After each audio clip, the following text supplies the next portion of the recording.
a comedy, a bunch of people deciding to get rid of all their problems and share a laugh and having fun. So, we're going to share some point of views about breakups. Raise your hand if you have ever been dumped.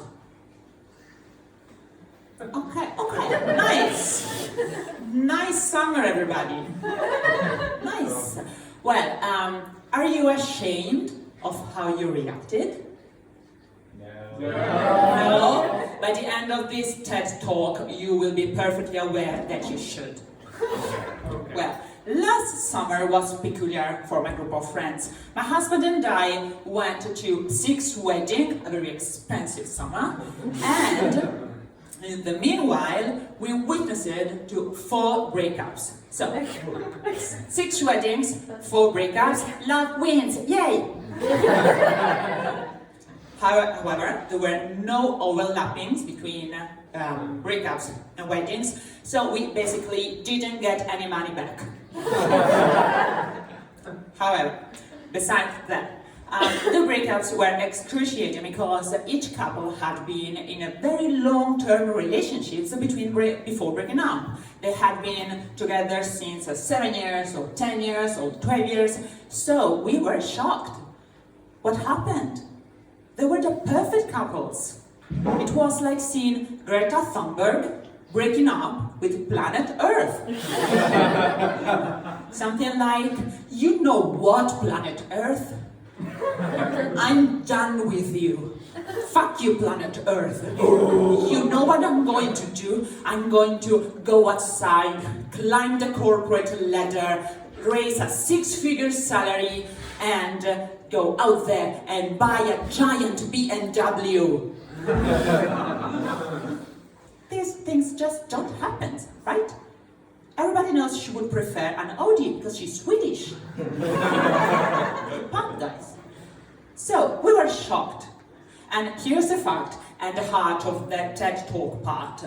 We are not trained to see behind the perfect couples. We are trained, when we are in the relationship, to ignore loads of facts and symptoms that our relation is bad, simply bad, okay? We are totally blind, and the reason is just because we don't want to admit that we've got it wrong, okay? That's it. Nothing to do with, oh my God, he completes me. He's my everything. He's my whole world. Bullshit, we don't give a fuck. We just don't care. We are really passionate about not being wrong. That's everything that we are interested in. And that's why we say in exhausting and toxic and energy-draining relationships, I know what I'm talking about, I spent 8 years with a man in this kind of relationships. Hey honey, I'm making you famous, you're welcome. I know how it feels like. Nobody wants to take the decision to cut the head of this relationship because deep down we know that relationships are like chickens. When you cut the head, the body keeps on spinning around for a while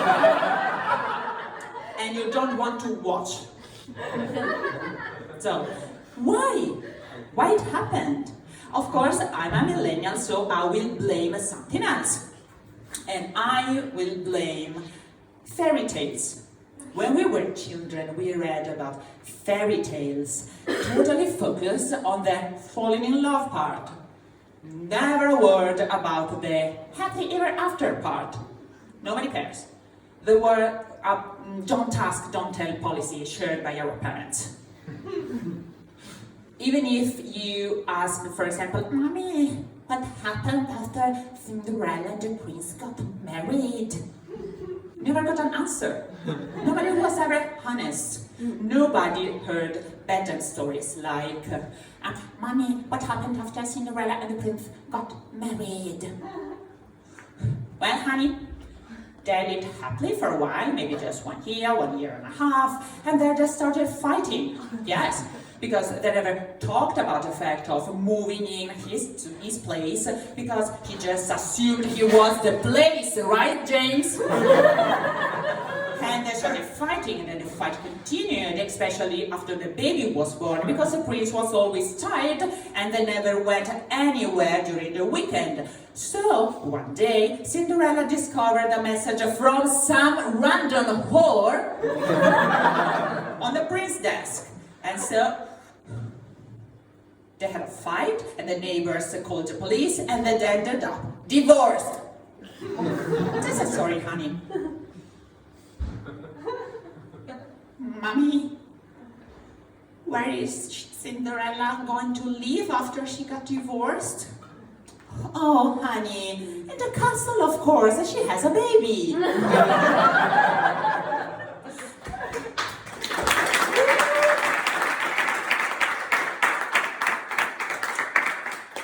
The prince moved to the pumpkin carriage and sent her money for the rest of his life. Sleep tight. Nobody ever listened to this.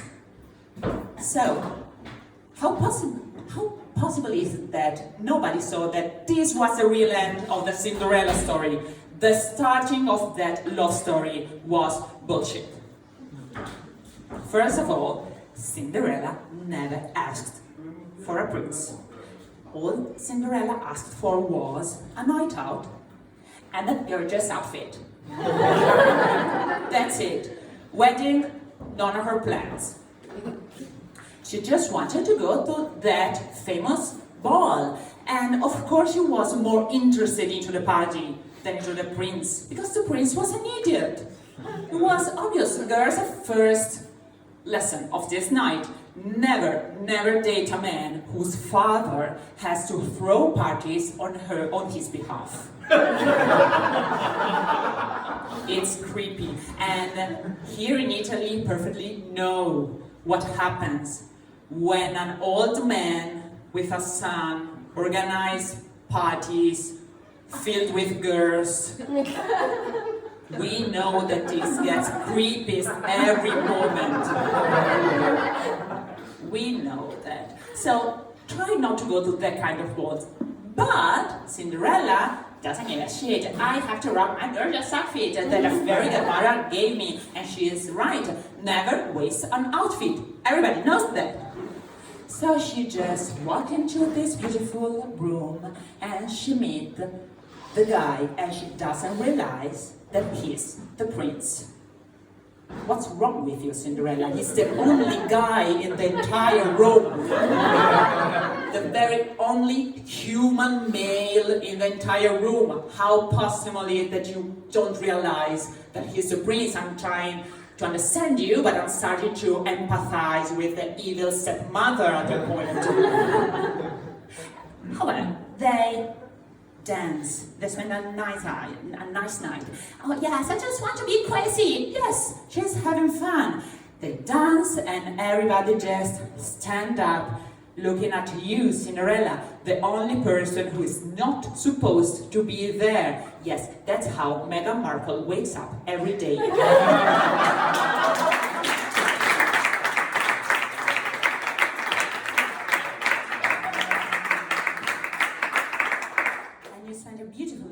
Suddenly, it's midnight. Oh, sorry, thank you, I gotta go. Now, just a question. Why midnight?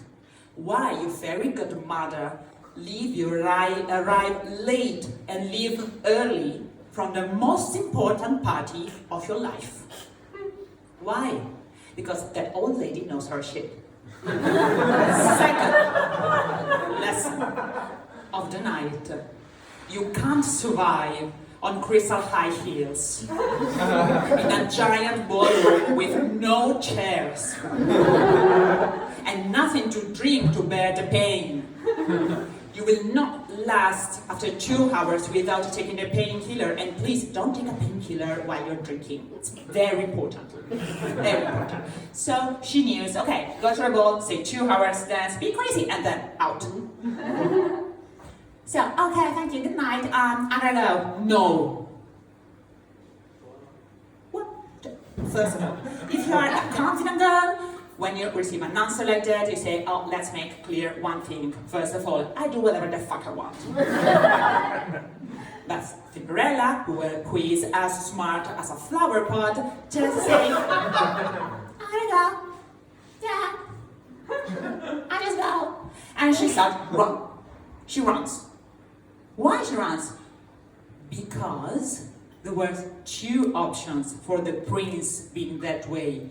Either he was an idiot and no other woman wants to date, and this was just one option, and his family is throwing a party because they want to get rid of him, or his family belongs to a cult and they try to kidnap a lot of girls and then choose one and sacrifice her. And these are the two less creepy options that come to my mind.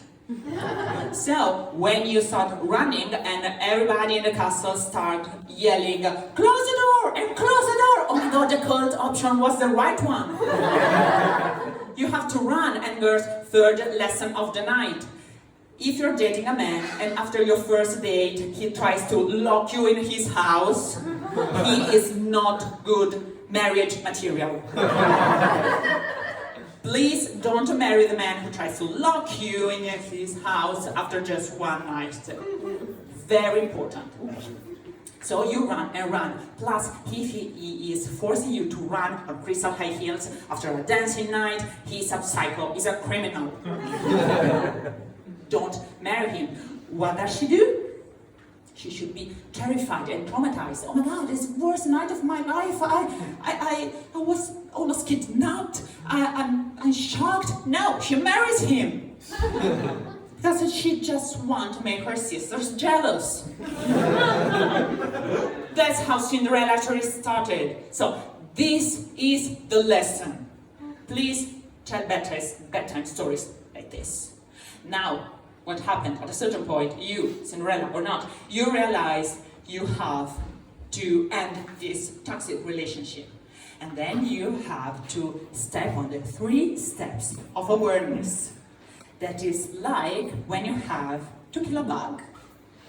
First of all, you have to realize that he is dead. Oh my god! For how long you have been there? Oh my god, he's coming towards me. Oh no, please don't touch me, don't touch me. Oh my god, what I have to do? Second step, you are now aware that you can't go to bed if that thing is there. You just can't. You just have to get rid of it. So at first, you try to be gentle. Maybe you take a glass, a piece of paper, and you get closer and closer. Oh my god, I can't do this. No, okay, I'm strong. I can't be afraid. The bug, perfectly comfortable. You, terrified. And you get closer. No, I can't do this. And this, back and forward, back and forward, back and forward, could last for months or years before you finally step on the 3rd step, the moment in which you realize you have to be tough. Take your shoes off and kill that bug. Now, please, guy, don't get too literal on the killing part. We are having an issue on this. Don't kill anybody. It's a metaphor, okay? Don't kill anybody when you dump somebody. It's important. Now, this is the part from a point of view of who is killing it. But what happens when you are the dumped one? You are destroyed, even if we perfectly know that we are just bothered and pissed off by the fact that, oh, I wasted so much time with him. That's unfair. We know that now. Your suffering is real. It would happen to you. If you're a girl, you can react in 2 ways. First, okay, I'm a confident girl. I can keep on with my life. My self-esteem is not touched by this happening. I'm fine. Do you know anybody who reacts this way? No. No, because these kind of people don't have friends. Society is not ready for self-confident people. Second, you became the Gollum. You will hit the dumping hangover. You will wrap yourself in a cocoon of stupid overthinking. Oh my god, maybe he left me because he liked the photos of the slut. Oh my god, he left me because I burst in tears every time somebody sings happy birthday to me. We get really creative in this part of overthinking. Oh my god, maybe he dumped me because I collect photos of my ex-boyfriends and I Photoshop my face on their current girlfriends. Normal stuff. Regular stuff. And you are in this cocoon, that dark cocoon, on your couch. You will have blurry memories of that place and time. Memories about you sleeping on your couch, on the face of on a pizza box, and sometimes just waking up, taking something from your hair and eat it. And look at the phone and grow potatoes under your nails. You're disgusting. You're a golem. You take your phone, the only light in the cocoon, and send vocal notes to your friend. Guys, I have to tell you something. Something really bad happened. You know that maybe that he didn't explain it well, but 8 minutes later, 12 minutes later, girls, if you receive this kind of message, you have to step up and go. See, Sarah, sending the face is not enough. Not enough. You have to step up and then go and stop the member of your #Girl Squad to embarrass herself. You have to stop her before she publishes anything like, sometimes you understand what you've got only when you lose it.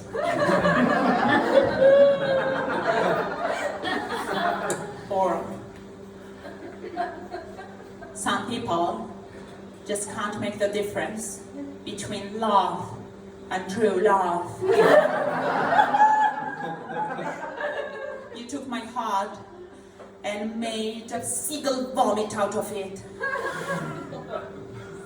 Will I ever be happy again? You have to stop it. Well, why do you have to stop it? Why it's so important? Because biology. Yes, science. Because when in a bunch of people, one member of the group embarrasses herself, all the members will be perceived as less attractive. When you will start dating the friend of someone, you will start doing, oh yes, I'm getting out with Sarah, she's nice, she's cute. Oh, but she's a friend of that one. Remember, the one who stole an ambulance to go under the house of her ex-boyfriend? That one, and people will start judging your decisions. So you have to avoid all of this. And in a group of people, there are always this kind of discussion in which the friends, a group is made by more or less 5 or 6 friends, and they all together pass all the screenshots and messages, and they all together write the message to you. Yes, gentlemen, it's never your date answering your message. And this happens even if you send dick pic. Don't do that.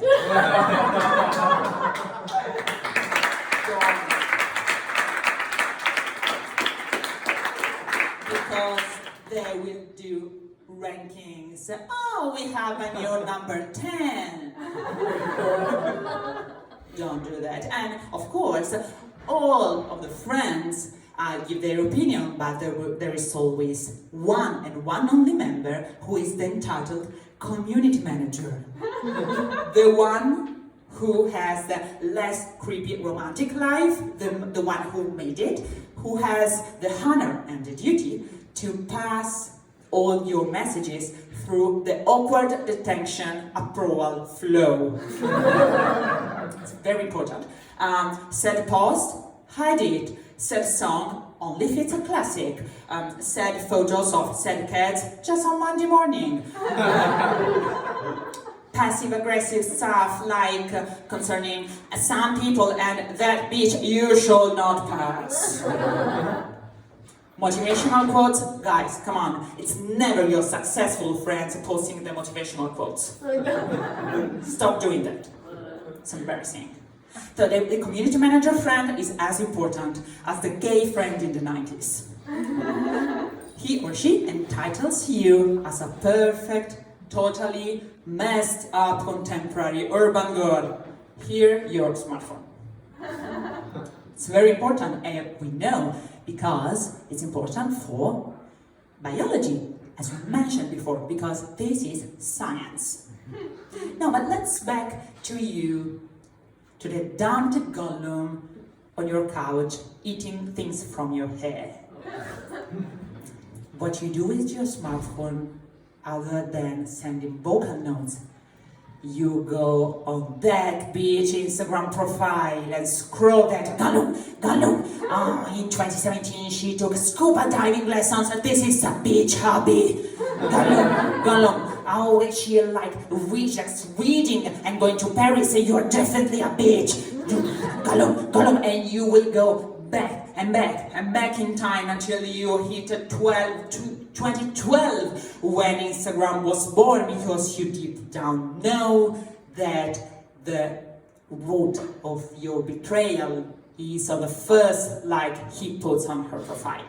You know that, and you have to understand it. Now you may ask, how all of this ends? Yes, it ends. You know why? Because at a certain point you will receive a notification from your messenger. Facebook is magnificent and he's arriving near to you. My lady! The ex-boyfriend of the published something very important. Yes, in my imagination, Facebook is like a mantis talking like Hamlet. That's just how creativity works, and this is just CrossFit!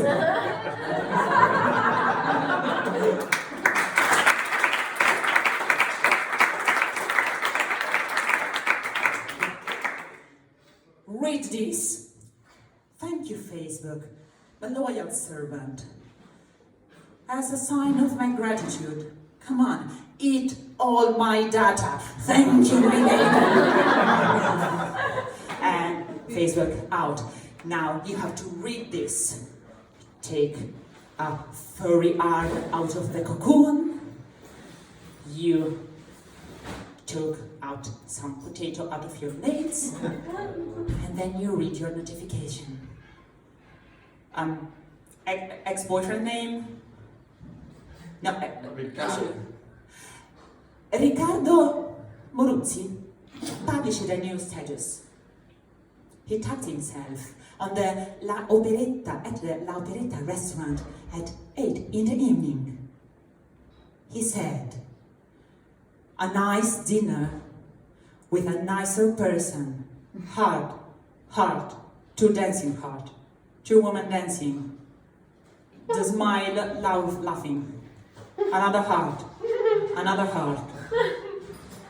The tag of her profile." You can't stand this. Something very ancient is burning into you, and you know that you're transforming into something. You can't be happy without me, and you will emerge out of your cocoon, magnificent, and filled with glitter, beautiful, filled with the spirit of the only woman who made being single cool. Beyoncé Villa. The single ladies.